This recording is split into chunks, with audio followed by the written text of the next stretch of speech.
ভালোবাসার নতুন পথ পেলাম, সুরে ছন্দে ভালোবাসার নতুন পথ পেলাম। কি ভালো এখন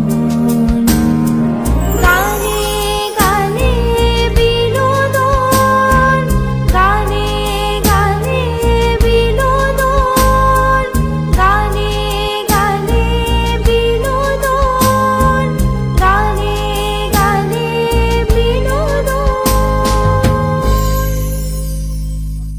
প্রিয়জনদের স্মৃতিকে। আমাদের সঙ্গে একটি ফোন রয়েছে, একটু কথা বলে নেব। নমস্কার, শুভ সন্ধ্যা, কে বলছেন? নমস্কার, শুভ সন্ধ্যা। হ্যাঁ নমস্কার, বলুন বলুন। আমি শঙ্কর বাগ বলছি, হুগলি থেকে। হ্যাঁ শঙ্কর বাবু বলুন, ভালো আছেন?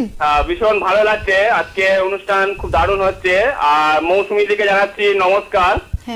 দিদির গান কিন্তু অসাধারণ, খুব সুন্দর হচ্ছে। আর সারাদিকে ধন্যবাদ জানাই, আপনার এত সুন্দর সঞ্চালন আদি ভাই, ভীষণ ভালো লাগছে। আর আপনি প্রথমে একটা কথা কিন্তু দারুণ বললে, আমার মন ছুঁয়ে গেছে। সেটা হচ্ছে সারাদিন কাজের ফাঁকে অবশ্যই একটু কিন্তু গান দরকার। আমিও সারাদিনের মাঝখানে যত কাজ থাকবে একটু গান অবশ্যই শুনি। গান না শুনলে একটু মনটা ভালো থাকে না, গানটা শুনি। তাই সন্ধ্যে 6টার অনুষ্ঠানে আমি বসে পড়েছি গান শোনার জন্য। আর মৌসুমী দি রবীন্দ্রসঙ্গীতটা এত সুন্দরভাবে গাইলেন, ভীষণ মন ছুঁয়ে গেল। আজকে যন্ত্রণা সঙ্গীতে খুব সুন্দরভাবে দাদারা সঙ্গ, ভীষণ ভালো লাগছে। আর দিদির কাছে দু একটি গানের অনুরোধ করছি, যদি নজরুল গীতি একটি শোনান, তুমি নির্মল করো মঙ্গল করো। আর আরেকটি রবীন্দ্রসঙ্গীত আপনার পছন্দেরই শোনান, খুব ভালো লাগবে। সঙ্গে আছি। অনেক ধন্যবাদ শঙ্কর বাবু, সঙ্গে থাকুন।